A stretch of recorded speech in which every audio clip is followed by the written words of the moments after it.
اسلامی تاریخ میں بہت سے ایسے حکمران گزرے ہیں جن کے قصے آج بھی ہم سنتے ہیں۔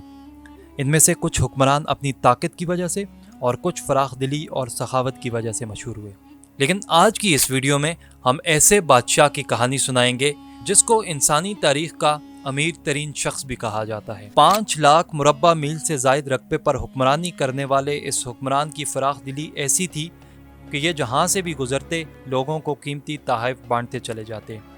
مصر میں قیام کے دوران اس شخص نے لوگوں میں اتنا سونا بانٹا کہ وہاں سونے کی قیمتیں ہی گر گئیں۔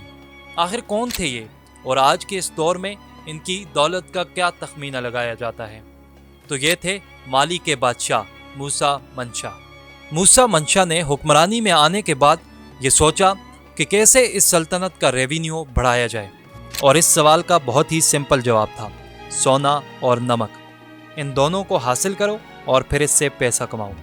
اور پھر کیا تھا؟ موسیٰ نے ان سلطنت پر حملہ شروع کر دیا جن کے پاس سونے اور نمک کے خزانے تھے، جیسے کہ بمبوک گولڈ مائن۔ یہ تب بھی سونا دیتی تھی اور آج بھی سونا دیتی ہے۔ اس کے علاوہ ادجل، اولل اور تقاضا، جہاں سے نمک نکلتا تھا۔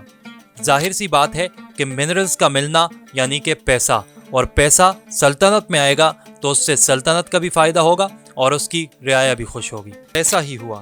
جب مالی میں سونا آیا تو مالی کے حالات بہتر ہونے لگے، اور اس کے ساتھ ساتھ مالی سلطنت اب وسیع بھی ہونے لگی۔ اس کے علاوہ ایک اور بات، مالی میں حکومت تو مسلمانوں کی تھی، لیکن وہاں دوسرے مذاہب کے لوگوں کو بھی آزادانہ اپنی عبادت کا حق تھا، اور یہی وجہ تھی کہ دوسری آس پاس کی ریاستوں سے بھی مالی کو حملے کا کوئی خطرہ نہیں تھا۔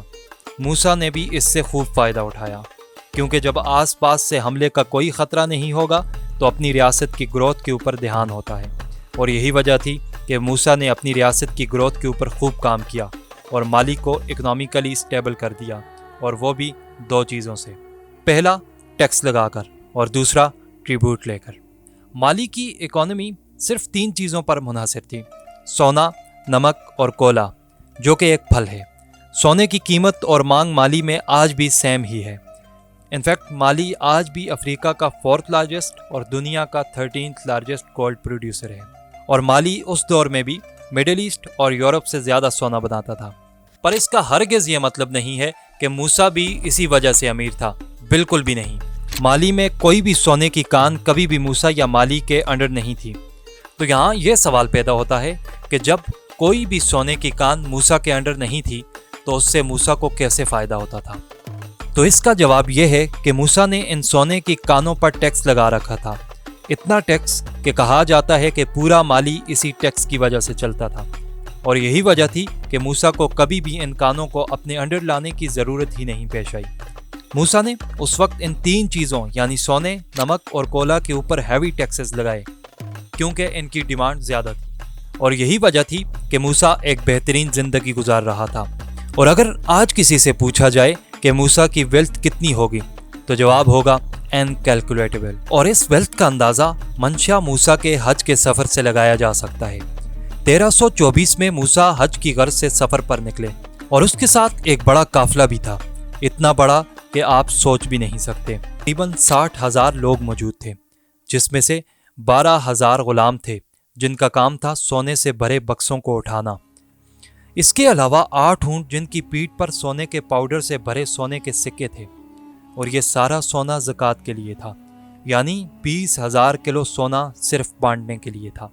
جیسے جیسے موسیٰ سفر میں آگے بڑھتا، ضرورت مندوں میں اس سونے کو بانٹتا جاتا، اور جہاں اس کا قافلہ آرام کے لیے رکا وہاں اس نے مسجدیں بنوائیں، اور سفر کے دوران ریگستان میں موسیٰ کی دوسری بیوی کو ریگستانی دھول سے پریشانی ہوئی تو اس نے فوراً اریگیشن سسٹم بنوایا۔ موسیٰ نے قاہرہ، مکہ، مدینہ میں ہر جگہ 20-20 ہزار سونے کی اینٹیں بانٹیں، اور آپ اس کی امیری کا اندازہ اس بات سے لگا سکتے ہیں کہ موسیٰ کی زکوٰۃ کی وجہ سے پورے مڈل ایسٹ اور افریقہ میں ہائپر انفلیشن آ گیا تھا، اتنا بڑا انفلیشن کہ سونے کے بھاؤ ایک ہی جھٹکے میں گر گئے۔